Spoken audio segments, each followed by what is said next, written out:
Jets at noon with Cameron Poitras and Jim Toth on 680 CJOB. Hello, welcome, Jim.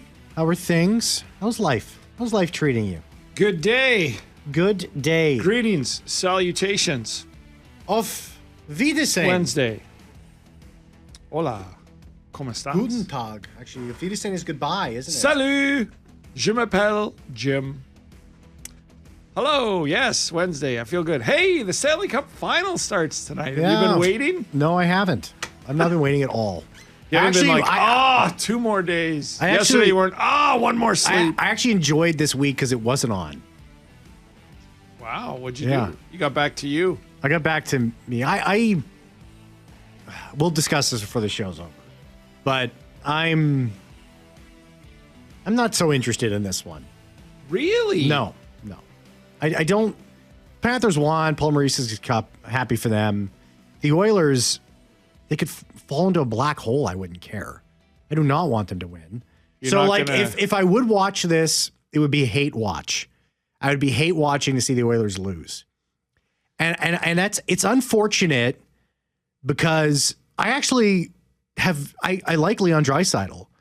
I like Zach Hyman. I know he's not going to play. I like Zach Hyman. I like Connor McDavid.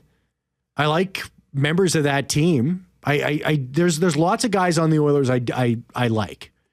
But it's like there's a bit where Jerry Seinfeld talks about the jersey, the sweater. Like you're essentially just cheering against a sweater at this point. And that's exactly what it is. Jerry. It's just that logo. It instills this like rage inside me. So if I have a hate for the Edmonton Oilers, and it's deep. Right now it feels stronger than the Leafs, but if the Leafs were in this position, it would be just as strong. I feel like I do not want the Oilers to win at all. My God. So if the Oilers fell in a well, you wouldn't like. I didn't see nothing. Wow. Would you? Lassie, there's a team in the well. Go get help. No, you'd be like, oh, keep quiet. Yeah, Lassie. but I feel the the same. same. Lassie, you want a doggy treat? But I feel Stay right here. I feel the same way as you, Jim, and you've said this before, that it would be a crying shame if players like Leon Draisaitl and Connor McDavid never won a cup. Yes, and I agree with that. But just do it on another team 10 years from now. So, like chasing that last one. As an Astros fan, I detested the Atlanta Braves for many years because they would always beat them in the division. Mm-hmm. But the Braves, there was a point where after that decade where the Braves were the best team in baseball and finally won a title. Yeah. Like I hated Glavine and Maddox and Schmaltz and all of them. I couldn't stand them. And Chipper Jones. But like when you look at how great those guys were and one of the all-time best starting rotations, a decade and only one ring I can live with. I'm like, okay, like they were Hall of Famers and they had a decade of decadence. I think there's a rock band who does that. Decade of decadence. Anyway. Isn't that Motley Crue? Maybe, yeah. Maybe it's the Crew. Yeah. How are they still alive? But they are. And here we are with the Oilers in another Stanley Cup final. But my point to that is I'm with you. Like, I detest the Oilers with every fiber of my being. Growing up in Southern Alberta, being a Flames fan. My dad's an Oilers fan. My brother's an Oilers fan. Half of Lethbridge is an Oilers fans. They drive up to the games. I see my buddies posting now. They're driving up to Edmonton for the game. But my point to this is that 5 hours, 6 hours? 5.5, yeah. 5.5, yeah. But my point to this is, 10 years from now, 15 years from now, when all these records are broken and everything's stacked up, do I want Connor McDavid to leave the National Hockey League with a ring? Yes, I do. And Draisaitl. Without a doubt. I'm not with you on the Hyman or Corey Perry or Evander Kane. You don't like Zach Hyman? And Stuart Skinner's a Lethbridge Hurricane grad, and he's been through it. And if he could get a ring with everything he's been through, that's a good sports story. I'm a fan of Zach Hyman. I want him to win. I get. I don't detest Zach Hyman, but I'm not sitting here going, I can't wait for him to win a cup. No, I'm using him as an example of a guy that I wouldn't mind winning. That's what I'm saying. I'm more along the lines of Ryan Nugent-Hopkins. If Ryan Nugent-Hopkins, after everything he's been through in that organization and spent his entire career there, and he's seen the Taylor Halls and the Nail Yakupovs come and them not get anything done and have been to a soldier, trade those guys. And when you're there for that, those are the stories that when the team you're A, covering or the team B you're cheering for are out, Those are the stories I look for. Like if Dallas had won, I'd be looking at Jamie Benn going, I know a lot of people don't like Jamie Benn. I like him. I think he's been there 14 years. He's back to the old school power forward days, score some goals, drop the gloves. He's an old school Jarome Iginla. And so those are the storylines I look for. Paul Maurice can win 7 more Stanley Cups, in my opinion, and do it all straight in a row. And I'll be sitting here just, sorry, I'm not a big I told you so guy, but I'll be laughing. We all took abuse for years from Jets fans about what a terrible coach Paul Maurice is. Yeah. And he wasn't. And I'm not trying to argue with anybody. I'm just trying to say, like, there's some stuff that you look at and you study, but people take it to another level, right? I got berated for years in the grocery store. You're an idiot. Paul Maurice sucks. Like in a grocery store. I'm like, okay. It's like objectively wrong. But this isn't about me. This is about like the stories and all this. And so Paul Maurice can win 7 more cups as far as I'm concerned. I think it's great. Listen, but okay, all that set aside, wouldn't you like the Panthers just to roll through 5-0, win 4 in a straight? Yes. I'd love it. I'd love for them to sweep this all 5-0 or 6-1 games. But that's not going to happen. I'd love it. And because this is why I'm interested in the Stanley Cup final more so than I normally would be. It's a repeat final, right? And we don't get those very often. And historically, when you do get a repeat final, the team that lost bounces back. The thing I do like about Connor McDavid is, as good as he is driven. And same with Draisaitl. And he is not, he usually doesn't approach many topics. He's talked the past few days extensively about wanting to get back here and make, like, it's bothered him for a year. And those are storylines I'm going to look at and watch during this final. I don't watch for storylines. I watch to hate or love teams. That's what gets me. Like the storylines, I was like, I could be happy for a player, but I don't think that deep into it. Like, I'm not like Ryan Nugent-Hopkins. Yeah, you make a good point. He's been a really great soldier for that organization. He was through the decade of darkness, all that. Good for him. Took a pay cut to stay. Yeah, like, that's nice. I don't care. I don't want the Oilers to win a game. I wish they were long gone. I could rest easy. I could rest easy if they weren't in this final. I'm with you, and it's because and that's what the Cheer for Canada's team. And I'm not trying to. There's people reach out to me on social media and go, "I'm going to cheer for Edmonton because I want Canada to win." And I'm like, "That's fine. I'm not bashing if that's your way." I cannot do that. I cannot stand the Montreal Canadiens, and I cannot stand the Edmonton Oilers. Yeah. And it's because I grew up a Flames fan, and I'm just loyal that way. Do I even cheer for the Flames anymore? No. I'm like in my 50s, and I watch hockey, and I cover the Jets, and I'm very fortunate, and I pay attention to the Flames. But that's my team when I was a kid, and I can't cheer for somebody else. So I was born in 91, so I missed the misery years of the 80s, losing to the Oilers, just getting rolled out, swept in almost every single series against Edmonton in the first round and all that. So that's all before my time. But I grew up in a house with my uncles and my dad where we hated the Oilers. Like, I had no choice but to think this way. I wasn't given the option. You're not cheering for the Oilers. Wayne Gretzky, Mark Messier. No. Those are not guys you cheer for in this household. Yeah. That's where I grew up. People agree with me. This texter says, "Thank you, sir, for saying that. I'll cheer for Russia over the Oilers. Thanks again." This texter says, "Well, Cam, I thought it was just me that felt that way. Right on, brother." Ron says, "I'm glad I'm not the only one who detests the Oilers.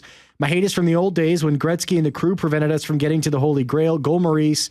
That's who I'm cheering for." So this texter says that young man is not alone. The Oilers are with the Leafs in my mind. Don't care for either. So here's the thing about cheering for Canada, like Oilers, because they're Canadian. Yeah. Fine. You want the cup back on Canadian soil. That's awesome. It's on Canadian soil all the time. Do you ever think, do you who believe in the whole Canadian thing, do you understand what's next? Like, what is next? There's a parade that you have to watch. You don't have to watch it. And then there's T-shirts and merchandising and all this. And then for the next year, you're going to be inundated with banners and talk about how great the Oilers are. This is where my anxiety comes from, Jim.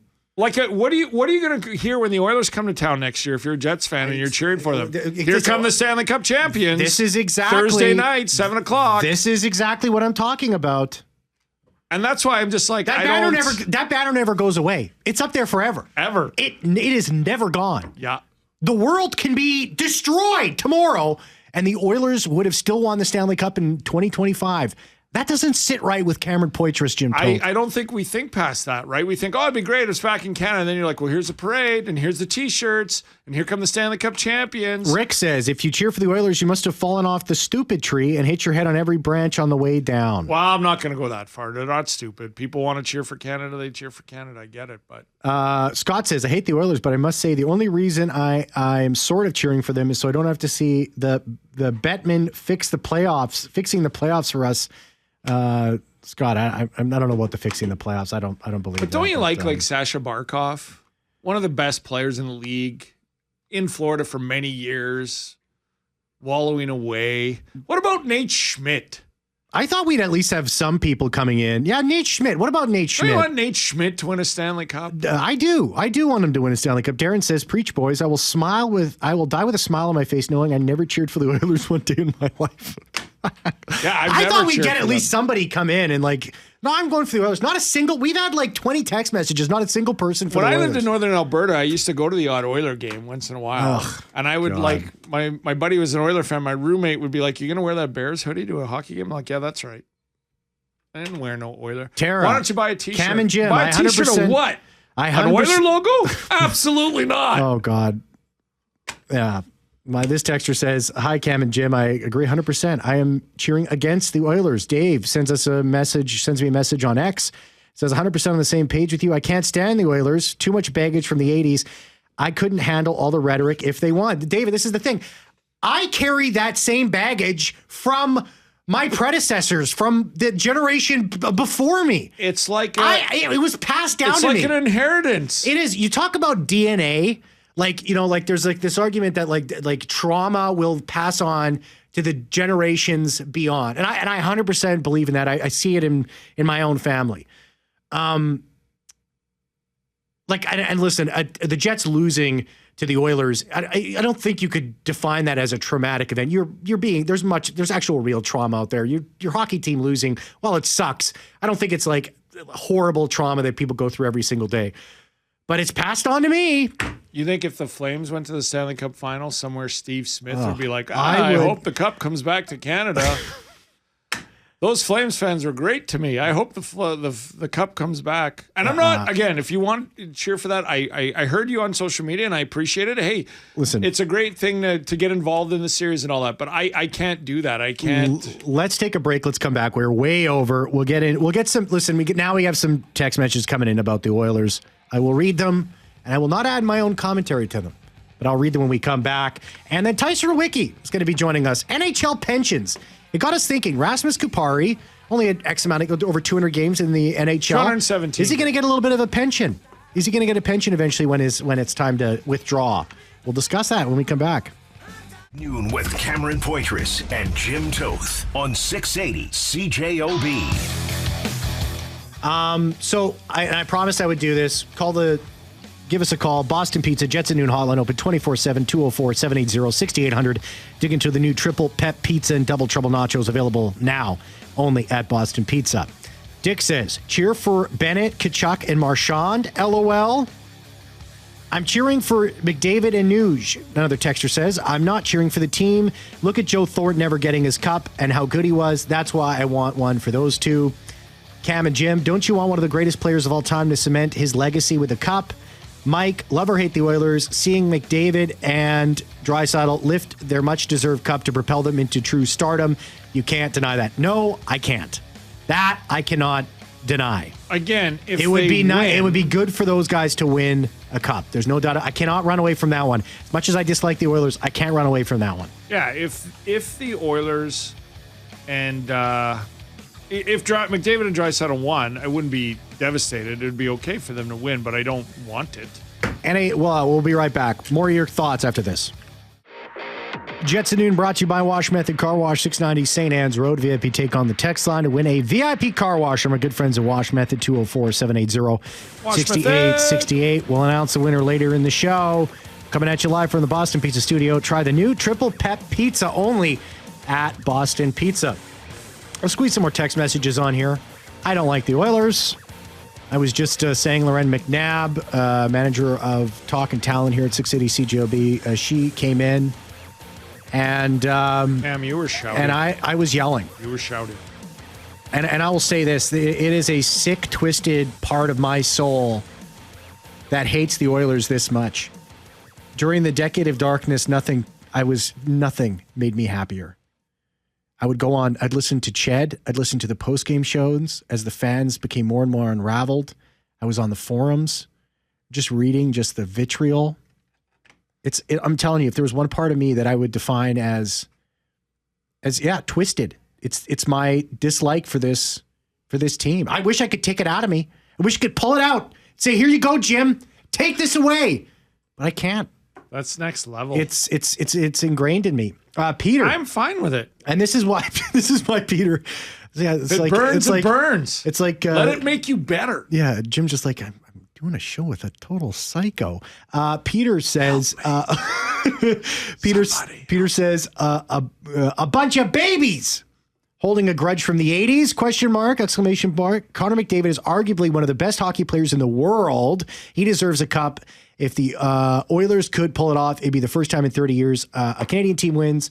Do I need to tell you all the stats? Go Oilers. That from Peter. Trevor says, hey, guys. Bunch of babies. I grew up in Manitoba. It takes a man to hold a grudge for 30 years. Yeah, it does. Kids forget. Babies move on, Peter. They go on. They get up the next day. They forget all about it. Not us. I don't move on. Trevor says, hey, guys, I grew up in Manitoba, but not in Winnipeg. The Jets weren't really my hometown team. I grew up watching the Islanders dominate and then cheering for the Oilers when they finally started to win. I will always have a soft spot in my heart for the Oilers. Trevor just goes for the winning team. He only goes for dynasties. Hey, listen, Trevor, everybody's got one of my good friends out in Alberta, Darcy Curl, who I always try to see whenever I'm back in Calgary. His basement is littered with Oilers memorabilia, and he's one of my good radio buddies. And believe me, we text back and forth. So listen, I lose control a little bit. I talk a little crazy. I don't hate Oilers fans, but isn't it about loyalty? Like it is about loyalty. I don't want to say somebody that wants. If you're a Jets fan, you want the Oilers to win. I'm not saying you're a disloyal person, but that's what it always comes down to me. People are like, why do you buy the NFL package to still watch the Bears when you know they're going to be terrible? Because that's my team. Because frustrate me that I'm loyal. I can't just grow up and go, oh, this one of my favorite players got traded, so I'm going to cheer for this team now. Yeah. I'm loyal that way. I'm not. And there's people like Susan who sent a text here and says, I just can't stand the thought of an American team winning. Bring home the cup, Oilers. I'm over the 80s and our Jets. If it can't be the Jets bringing home the cup, then any other Canadian team is fine by me. Go Jets, go next season. That's signed by Susan. Especially a team in Florida, because we know what's going on in that state if you don't like America, right? Yeah. Disney World. Tax-free. One of my favorite places. Disney World. Snow White out back having a dart. Can't let the kids see that. Clean it up. Guys, you want to get fired? Take your hat. Put your head back on, Sanchez, and wiggle your tail a bit. You're better than that. Break character at Epcot. You're gone. You're gonna destroy the memories and the spirit of magic for these children. Snow White, put the dart away. Kids are watching. Miss your chance to get your thoughts on the show today. Call the Boston Pizza Jets and Noon hotline, open 24/7, 204-780-6800. Dig into the new triple pep pizza and double trouble nachos, available now only at Boston Pizza. Let's switch gears. NHL pensions. The NHL pension plan. Now, this kind of got my mind kind of working a little bit here, Tyson Rewucki, because Rasmus Kupari, 217 NHL games? Yes. Right? And so it was sort of the original, because actually it was like Chris Streveler with the NFL, and why a lot of CFLers will try and hang on for as long as they can down there, if it's practice rosters or whatever. It's about, sticking around long enough to get your NHL, to get your NFL pension. And we kind of were thinking, Kupari with his 217 games, does he have enough? And as far as I know, and you'll fill us in on is that enough for an NHL pension? It is. Is it? It is, in fact. And it's also... Tyson Rewucki, nephew of the program, producer nephew, Tyson Rewucki on the program live. Thank you for letting me out of my cage and coming on the live show instead of Thank you for bringing there. Did you eat all your dishes upstairs and giving them to your mom? Did you eat all your kibble? Do I need to refill your water dish or when you go back in there? Just pure chip dip. the last little bit for my meals. I'm tired of you shedding. I'm constantly cleaning up hair. Comb that with a wet pork chop. Shedding. Anyways. Yeah. So yeah, Kupari has the 200. Go ahead. He has the 217 NHL games, but it actually your pension is determined by the amount of games that you're on an NHL roster. Okay. So that doesn't matter if you're playing, if you're injured, or if you're a healthy scratch. If you are on the roster, then those go towards your pension. Because in the NFL, it's different if you're on the practice roster, if you're on the game day roster, or if you're right. Yeah, but if you get sent down to the AHL, then those do not count towards your pension. No, yeah. So it's not just 217. It's more than that. Right. I tried to find it. I wasn't able to find the exact number of games that he was on an NHL roster, so I can't determine that. But a good sorry to interrupt, but a good indicative of that. So he had 59 games with the Jets and no playoff games, but he would have gotten a pension credit for all those games he didn't play because he's on the roster and injured, or in the playoffs a healthy scratch. You're still on the roster. So you could get an accurate number on that, but you'd have to go back to all of his times with LA, all of the games that he was a healthy scratch potentially. Well, 13 playoff games aren't on his 217, but he would get pension credit for 13 playoff games this year. And so let's just say that we'll use the 217 number just because we know what that is. Yeah. And so if you accredited credits for 217 games, that means your pension is about 75 grand annually. And it works in 20 game segments, and you can get up to 40 20 game segments, which is 800 games on the NHL on an NHL roster. You are entitled to the maximum benefit that's allowed by the IRS. And these game credits are earned for games, and obviously for which a player is on an NHL roster. And so those 20 game credits are required to earn a quarter credit that go towards your pension. And then each quarter accumulates over the player's career to determine the amount. So you can only, once you cap out at 80 or 800 games played or on games on an NHL roster, that puts you at 250 grand. 275 grand, sorry, is the maximum amount for in 2024 for a player to get on their pension. So Blake Wheeler's per year for life. Yes. And they have to file retirement papers. Yes. Okay, so Dustin Byfuglien is he'll get around to when he's 65, which is, I think you can start pulling out of it when you're like 45 or something like that. So Blake Wheeler has 1,172 games played. So he will then get his full. Yes. And he would have maxed out a while ago. Okay, what if, like, do you know if you're an injured player or not? Like, if you are injured, if you're on injured reserve or long-term injured reserve with the NHL roster, then that counts towards credits. Okay, so it's pretty lenient, actually. Yeah, this just changed, actually, after the 2012 lockout. Before, it used to be a lot more complicated and with a lot more different variables that went into it, depending on what province you were in, what state you were in. It wasn't just a country thing. It was a complete different state by state, province by province, different situation. And so they really wanted to make it a little bit more easier for players to kind of, I don't want to say understand to make it seem like they didn't understand it before, but just make it more palatable instead of having to go through a bunch of different avenues and talk to a bunch of different advisors. You know what your pension is just by knowing how many games that you personally have spent on the roster. Okay. So I was first introduced to this back in 2001 or 2002 when I was covering the Kootenay Ice and the WHL, and Brad Lauer, the former Jets assistant coach, was an assistant coach with the Ice, and I was doing a road trip story. So I got on the bus with them to go to Calgary, and I was sitting beside Brad, and Brad was opening his mail that he often got a lot of mail to the office for the hockey club. And one of them was he's like, I'm opening my mail. He goes, my pension check came. And I'm like, pension check? And he's like, yeah, from, and I go, how much is that?